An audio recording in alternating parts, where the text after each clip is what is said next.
Zabýváme se výrobou rotačních a výsekových nástrojů pro polygrafický průmysl. Vlastníme jako skupina 6 strojů Datron v rámci celé České republiky.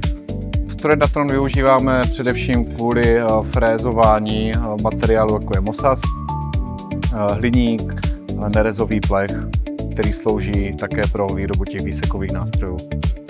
Naše nástroje jsou vysoce kvalitní a známé po celém světě. A aby tyhle nástroje tuhle kvalitu dodržovaly, je k tomu potřeba i kvalitní stroje. A spolupráci vnímáme na vysoké úrovni, v podstatě jsme spíš partneři.